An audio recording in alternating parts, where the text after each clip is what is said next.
तो ये काफी ज्यादा सेंसिटिव इशू है। कुछ टाइम से यूट्यूब के ऊपर या फिर ट्विटर यानी जिसको हम एक्स कहते हैं या फिर तमाम सोशल मीडियाज के ऊपर, फेसबुक के ऊपर भी एक वीडियो काफी ज्यादा वायरल हो रही है या फिर एक इन्फॉर्मेशन काफी ज्यादा वायरल हो रही है अतुल सुभाष जिन्होंने सुसाइड कर ली है। अब जिन कारणों से उन्होंने सुसाइड की उनको लेकर उन्होंने एक घंटा 20 मिनट की एक वीडियो अपलोड की, साथ ही साथ अपने 24 पन्नों का एक सुसाइड नोट भी उन्होंने वहां पे छोड़ा, जिसमें उन्होंने अपने तमाम कारणों को बताया कि उनको किन्होंने मजबूर किया है सुसाइड करने के लिए, क्या क्या वो कारण थे, किन परिस्थितियों से वो गुजर रहे थे, किस तरीके से उनको मानसिक प्रताड़ना दी गई। तो यहाँ पर एक सवाल बहुत बड़ा ये खड़ा हो जाता है कि आखिर अतुल सुभाष की जान किसने ली, उनकी पत्नी ने या इस कानून व्यवस्था ने? क्योंकि ऑब्वियसली जिस तरीके से जब उनकी डेड बॉडी मिली तो उनके साथ में जो A4 जो पेज मिला जहां पर ये लिखा था जस्टिस इज ड्यू, यानी अभी इंसाफ बाकी है, तो क्या वो कानूनी व्यवस्था से परेशान होकर उन्होंने अपने आप की जान ले ली? हेलो वर्ल्ड, मेरा नाम अतुल सुभाष है।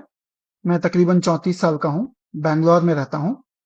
आज मैं सुसाइड कमिट करने जा रहा हूँ। इसका कारण 5 लोग हैं। पहला, प्रिंसिपल फैमिली कोर्ट जज जौनपुर रीता कौशिक।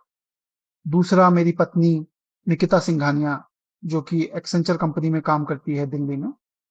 तीसरा, मेरी मदर इन लॉ निशा सिंघानिया जो कि जौनपुर में रहती हैं।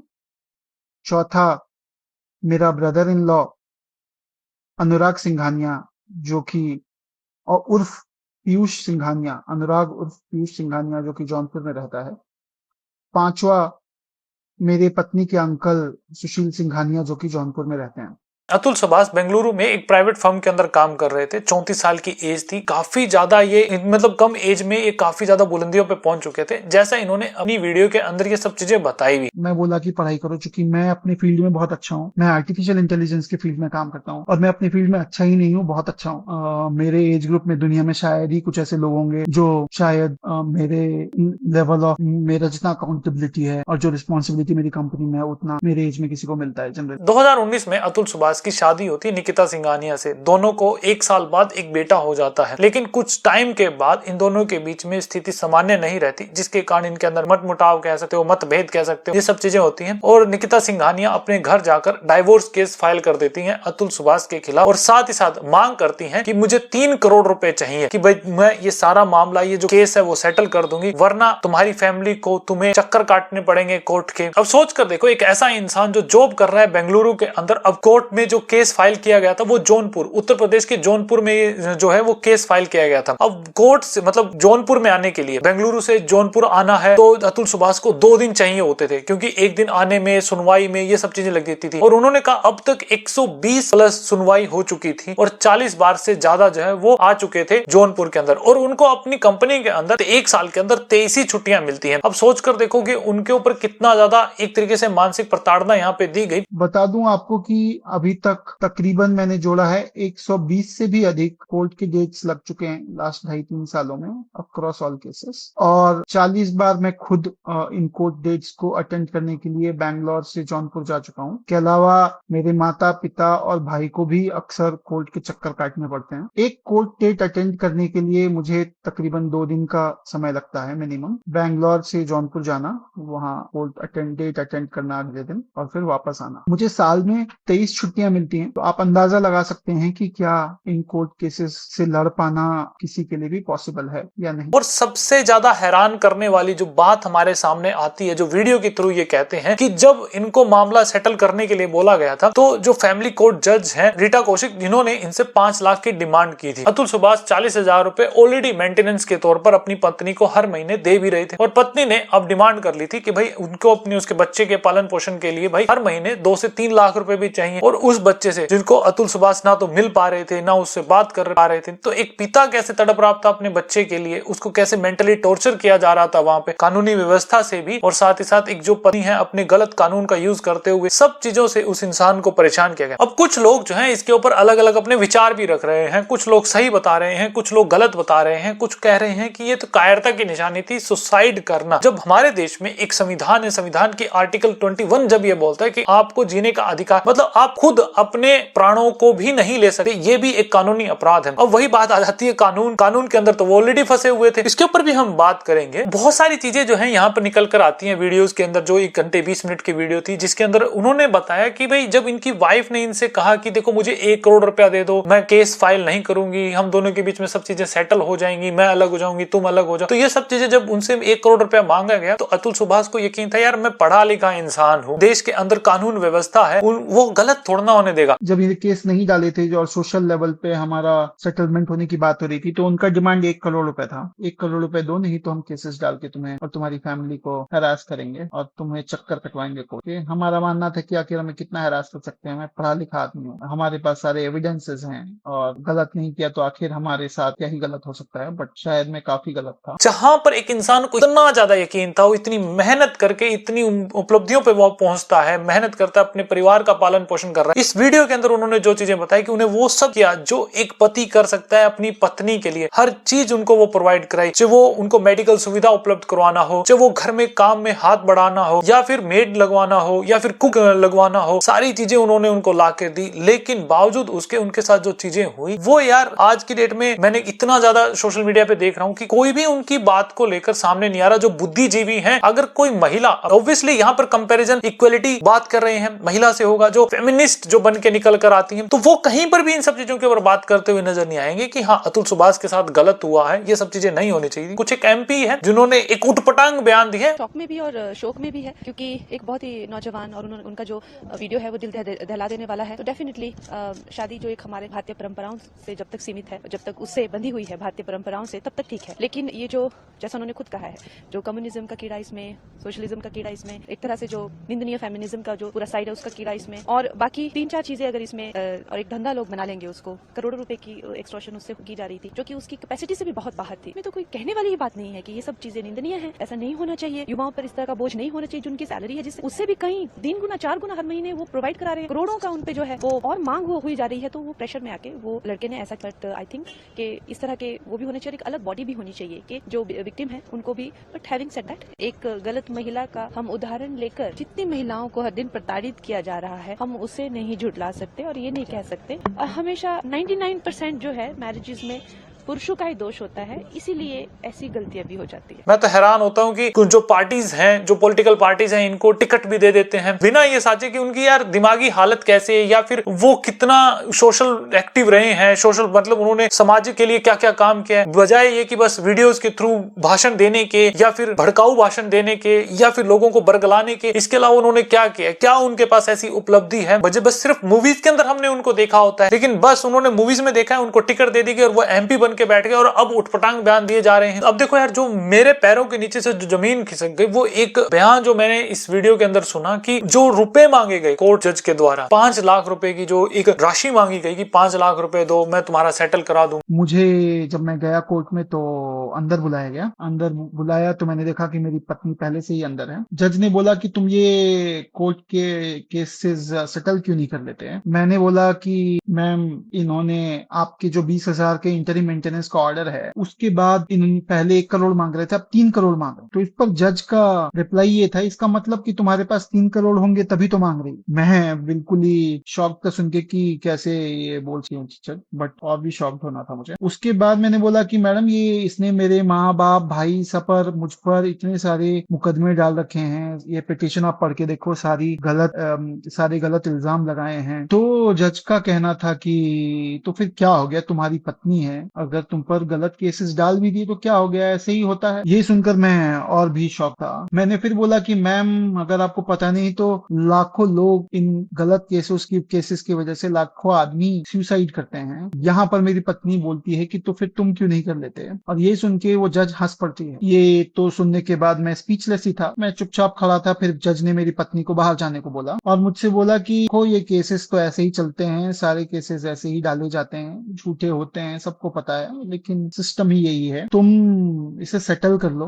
मैं तुम्हारे सेटल करवा दूं, 5 लाख रुपए तुम दो मुझे और मैं तुम्हारा केसेस सेटल करवा दूंगी इसी कोर्ट में। नहीं तो जीवन भर इसी कोर्ट के, इन्हीं कोर्ट्स के चक्कर तुम और तुम्हारी पूरी फैमिली काटती रहेगी और काटते रहो। ये सुनने के बाद तो मेरे पैरों तले जमीन खिसक गई। एक जज ओपनली मुझसे घूस मांग रही है। अब देखो मेरे पास तो प्रूफ है नहीं, मैं ये बोल नहीं सकता कि मांगे गए थे नहीं मांगे गए थे, लेकिन एक मरते हुए इंसान ने ये सब चीजें बोली हैं, वो सब चीजें झुठला। देखो यार मेरे पास प्रूफ नहीं है इसलिए मैं बता नहीं सकता। अब ऐसा ना हो कि जौनपुर कोर्ट ने मुझे कंटेम्प्ट ऑफ कोर्ट लगा के मुझे बुला लिया कि भैया आओ अजय, तुम बड़े ही बोल रहे थे, तुम क्या, तुम्हारे पास क्या सबूत है। एक पल के लिए भगवान तो माफ कर सकते हैं, लेकिन भारत में कोर्ट माफ नहीं कर सकता। वो कंटेम्प्ट ऑफ कोर्ट लगा के भाई किसी को भी हरास कर सकते हैं, जैसे अतुल सुभाष को किया गया। अब देखो ऐसा नहीं है कि यार एक जज ने ऐसा करते तो सारे ही जज हम उनको उसी दृष्टि से देखने लग जाएं, बिल्कुल भी नहीं। बहुत सारे जो जजेस हैं, हम ऑनलाइन ये सब चीजें देखते भी हैं, बहुत एक सुलझे हुए होते हैं इंसान। ऑब्वियसली इतने बुद्धिजीवी लोग हैं, इस पद पर बैठे हैं, न्याय कर रहे हैं, तो एक न्याय वो जब करते हैं, देखो ये जब मैंने चीजें देखी तो एक मेरे दिमाग में ये आया कि यार हमारे साथ जो गलत होता है तो हम कोर्ट की तरफ देखते हैं कि यार ये एक ऐसी जगह है जहां पर हमें न्याय मिलेगा, जहां पर हम कहते हैं, या फिर हमने मूवीज के अंदर भी ये बातें सुनी होती है कि देर है लेकिन अंधेर नहीं है। लेकिन ये सब चीजें देख कर लगा कि देर भी है और अंधेर भी है। एक लाइन जो काफी ज्यादा सोशल मीडिया के ऊपर वायरल हो रही थी कि देश में कानून तो है लेकिन न्याय नहीं है। उनके सुसाइड नोट में भी उन्होंने काफी अपनी जो लास्ट विशेस भी बताई कि कैसे जो है उनके अर्थी विसर्जन किया जाए। अगर मेरे हरासर्स को अगर पनिशमेंट होती है तो भाई मेरे अस्थि विसर्जन किया जाए, अगर नहीं होते तो वहीं गटर में बहा दिया जाए, ताकि मुझे पता चल सके कि भाई इस देश के अंदर एक लाइफ की कीमत क्या है और बाकी लोगों को भी पता चल रहा है कि देश में कानून व्यवस्था क्या है। मेरी कुछ आखिरी इच्छाएं भी बताना चाहूंगा। मैं ज्यादा मुझे उम्मीद तो नहीं है, लेकिन अभी भी मैं अपनी वाइफ को बोलूंगा कि उसमें तो कोई वैल्यू नहीं है, मेरी वाइफ में खुद। तो मेरे बच्चे को क्या ही बड़ा करेगी वैल्यू के साथ, मेरे पेरेंट्स को मेरा बच्चा दे दे, वो उसको बेटर वैल्यू के साथ बड़ा करेंगे। और दूसरा कि मेरे मरे हुए शरीर के आसपास मेरी पत्नी या उसका परिवार की तरफ से कोई नहीं आना चाहिए। तीसरा, मेरा अस्थि विसर्जन तब तक नहीं होना चाहिए जब तक मेरे हरासर्स को पनिशमेंट नहीं मिलता, तो मेरा अस्थि विसर्जन ना हो। अगर इतने सारी चीजें, एविडेंस और सब कुछ होने के बाद भी अगर कोर्ट, ये जज और मेरे बाकी के हरासर्स को पनिशमेंट नहीं देती है और बरी कर देती है, तो मेरा जो अस्थि है वहीं कोर्ट के बाहर किसी गटर में बहा देना चाहिए, ताकि मैं ये जान जाऊं हमेशा हमेशा के लिए, मैं ये अपना लेसन सीखता रहूं कि इस देश में क्या वैल्यू है एक लाइफ की। और ये वाकई में बहुत एक गंभीर बात है। अब देखिए एक इंसान न्याय के लिए क्या करना पड़ रहा है, उसको अपनी जान देनी पड़ रही है और अब जाके उसको न्याय मिलेगा। अब जाके चर्चा हो रही है, पार्लियामेंट के अंदर चर्चा हो रही है कैसे महिलाओं के द्वारा कानून है उनका गलत यूज किया गया है। ऐसा नहीं कि सारी महिलाएं करी है, लेकिन मोस्ट ऑफ द केस ऐसे निकल के आ रहे हैं जहां पर ये सब चीजें निकलती हैं कि 498A IPC 498 यानी कि डोरी का जो केस है उसका गलत यूज किया गया। ये मैं नहीं कह रहा, ये बहुत सारे जो डेटाज हैं वो खुद बता रहे हैं। जैसे कि जो सुप्रीम कोर्ट के क्रिमिनल लॉयर हैं उन्होंने ये सब चीजें बातें बोली, मनन मिश्रा जो है उन्होंने ये सब चीजें बातें बोली कि कैसे 498A का गलत यूज किया गया। खुद सुप्रीम कोर्ट ये बात बोलता है कि कैसे आज की डेट में ज्यादातर जो लोग हैं या जो महिलाएं हैं, जो पत्नी है, वो इस 498 का एज ए वेपन के तौर पे यूज करती हैं, अपने पति या पति के जो रिश्तेदार हैं उनके खिलाफ जो है एज ए हथियार के तौर पे यूज कर रही हैं। तेलंगाना का ऐसा मामला निकल कर आया जहां पर एक पति अपनी पत्नी से तलाक लेना चाहता था, लेकिन पत्नी ने उनके पति के खिलाफ और ससुराल वालों के खिलाफ एक ऐसे केस के अंदर उनको फंसा दिया कि जहां पर वो चक्कर काट रहे हैं कोर्ट के। फिर जब पति जाता है तेलंगाना का हाई कोर्ट में जाता है, तेलंगाना हाई कोर्ट उनकी बात ही नहीं सुनते, फिर वो सुप्रीम कोर्ट में जाता है, सुप्रीम कोर्ट ने फटकार लगाई। तो ये सब चीजें बोली गई हैं। देखिए ऐसा नहीं है कि ये हो नहीं रहा, बहुत हो रहा है। एनसीआरबी की रिपोर्ट आप उठा के देख लीजिए जिसके अंदर ये सब चीजें होती हैं देश के अंदर। NCRB, national crime record bureau, जिसमें जो एक सरकारी संस्था है जो ये बताती है कि भारत के अंदर पुरुष जो है वो ज्यादा आत्महत्याएं कर रहे हैं एज कम्पेयर टू वुमेन से। जहां पर 30% महिलाएं आत्महत्या कर रही हैं, वहां पर पुरुष जो है वो 70% आत्महत्या कर रहे हैं। 2 गुना से भी ज्यादा जो है पुरुष आत्महत्या कर रहे हैं। और इसके अंदर भी जो 70% जो पुरुष हैं जो आत्महत्या कर रहे हैं, इनके अंदर भी 40% ऐसे पुरुष हैं जो फैमिली रीजन से या फिर लव अफेयर से या मैरिज प्रॉब्लम्स के कारण जो है वो सुसाइड कर रहे हैं। तो ऐसा नहीं है कि जो अतुल सुभाष का आप पहला ही मामला देख रहे हैं, क्या अकेले यही सुसाइड करके बैठ गए। बहुत सारे मामले हैं, ये ऐसे प्रूफ भी आपको मिल जाएंगे। तो क्या ये जब चीजें हुई हैं जो उन्होंने सुसाइड किया, क्या ये चीजें बदल देंगी? इसके ऊपर भी बहुत बहस है। कई लोग बोल रहे हैं कि नहीं, ऐसा नहीं हो सकता। ऑब्वियसली यार कोई इंसान अब बहुत एक सोचने वाली बात है कि यार कोई मर गया, अब इसके ऊपर बस चर्चा होगी सोशल मीडिया के ऊपर, कोई लोग वीडियोस बना लेंगे ट्विटर के ऊपर यानी एक्स के ऊपर अपना पोस्ट लिख के चले जाएंगे, के बाद कोई चर्चा नहीं होने वाली। हाँ, अगर कोई महिला होती तो शायद कानून बन गया होता। हाँ, 498 का जिस तरीके से, मैं ये नहीं कह रहा कि महिलाओं के ऊपर कोई प्रताड़ना नहीं हो रही, महिलाएं जो है वो डेथ नहीं कर रही। ऑब्वियसली आज की डेट में भी महिलाएं जो है वो दहेज प्रथा के कारण सुसाइड कर रही हैं, पति उनको हरास कर रहे हैं, उनके कारण भी वो सुसाइड कर रही हैं। लेकिन इन चीजों को एक बैलेंस करने की जरूरत है आज की डेट में। 498 में कहीं ना कहीं एक ढील देने की जरूरत है, उसके अंदर सहूलियत देने की जरूरत है, उसको लचीला बनाने की जरूरत है कि जहां पर अगर किसी पत्नी ने अपने पति के खिलाफ 498 के तहत अगर मामला दर्ज भी करवाया है तो वहां पर उनको जमानत दी जानी चाहिए, इन्वेस्टिगेशन वहां पे होनी चाहिए, ताकि आने वाले समय में इन्वेस्टिगेशन के दौरान पता चल सके कि हाँ यही थे, इन्होंने गलत किया है, तो वहां पर एक्यूज जो भी है उसको सजा दी जाए। लेकिन अगर गलत केस डाला गया है तो जिसने गलत केस डाला है उसके खिलाफ भी सजा होनी चाहिए। जैसे अतुल सुभाष के जो मामले में ऐसा चीजें उन्होंने बोली है कि उनकी पत्नी ने कितने गलत इल्जाम उनके ऊपर लगाए, मर्डर का इल्जाम उनके ऊपर लगाया, जबकि वो क्रॉस एग्जामिनेशन में उन्होंने बताया कि हाँ उनके पिता की मौत यानी निकिता सिंघानिया के पिता की मौत बीमारी के कारण हुई, ना कि दहेज मांगने के कारण हार्ट अटैक आया था, ऐसा कुछ नहीं। क्रॉस एग्जामिनेशन में पता भी चलता है। लेकिन क्या हुआ? कुछ भी नहीं हुआ कि अतुल सुभाष को चक्कर काटने पड़े कोर्ट को, मानसिक प्रताड़ना हुई अतुल सुभाष को। अब अगर बात करें धाराओं की तो 302 मर्डर मेरे माता पिता और भाई पर इल्जाम लगा था कि हमने मेरे स्वर्गीय फादर इन लॉ से 10 लाख रुपए दहेज मांगे 2019 में, और उन्हें इससे बहुत गहरा आघात लगा और उनकी मृत्यु हो गई। ये भी बताना चाहूंगा कि मेरी पत्नी ने मेरी इनकम कोर्ट के अंदर 40 लाख रुपए और बाद में 80 लाख रुपए बताई है। तो इनका इल्जाम यह है कि 10 लाख रुपए की वजह से इनके पिता की मृत्यु हो गई जो हमने मांगा, और मैंने अपनी पत्नी और बच्चे को 10 लाख रुपए के लिए छोड़ दिया। ये भी बताना चाहूंगा कि मेरी पत्नी ने सीआरपीसी 125 जो कि दूसरा केस है उसके क्रॉस एग्जामिनेशन में ये कबूल किया कि उनके पिता की मृत्यु लंबे समय की बीमारी के बाद हुआ। ये उन्होंने 2023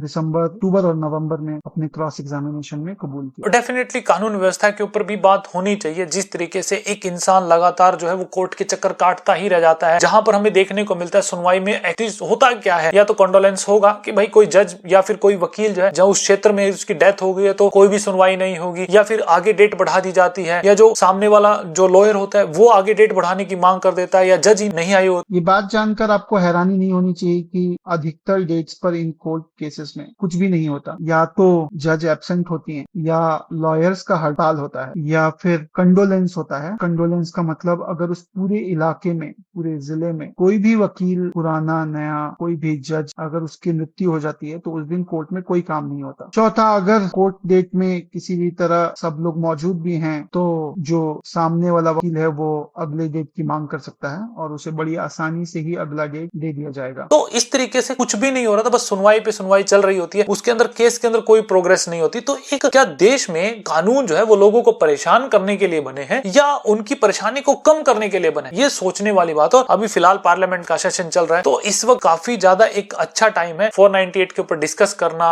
काफी सारे कानून के अंदर सुधार लाने की बहुत ज्यादा इस वक्त बहुत जरूरत है। देखो, वीडियो बनाने के पीछे मकसद ये था कि जब से ये मैंने 1 घंटा 20 मिनट की वीडियो देखी तब से दिमाग में बस अतुल सुभाष की ही बातें चल रही थी कि हाँ के ऊपर मानसिक रूप से क्या क्या चीजें बीती हैं, कैसे इन्होंने सहा है, कैसे एक इंसान जो टैक्स दे रहा है उस टैक्स के रुपए से ही जो सिस्टम है उसको ही प्रताड़ित कर रहा है। तो इसके ऊपर डेफिनेटली बात होनी ही चाहिए। उसके अलावा 498 ये धारा तो काफी पॉपुलर है। न जाने कितने लाखों परिवारों और करोड़ों आदमियों को बर्बाद किया इसने पिछले 40 सालों में। इतने लोगों ने इसकी वजह से अपनी जान दे दी, फिर भी ये आज भी है। और जो लोग बोल रहे हैं कि ये सब चीजें नहीं करनी चाहिए थी, सुसाइड नहीं करना चाहिए था, एक कायरता की निशानी। 498 में अगर आप देखें तो एट द एंड क्या हो सकता था, 3 साल की सजा हो सकती थी। चलो ठीक है, मैं आ गया यहाँ पे कोर्ट में, तुम्हें जो करना है वो कर लो, आखिर मैं यहाँ पर अपनी नौकरी, काम धंधा सब छोड़ के यहाँ पे बैठा हूँ, मेरे पास रुपए है ही नहीं, मैं 1 रुपया भी नहीं दे सकता, आखिर क्या कर लोगे? 3 साल की सजा दोगे तो 3 साल की सजा भुगत लेते हैं। तो ये काफी सारे जो लोग हैं वो आर्ग्यू भी कर रहे हैं कि एक माँ बाप को उनका बेटा तो ना खोना पड़ता, रुपया तो कमाया जा सकता था, तो जान नहीं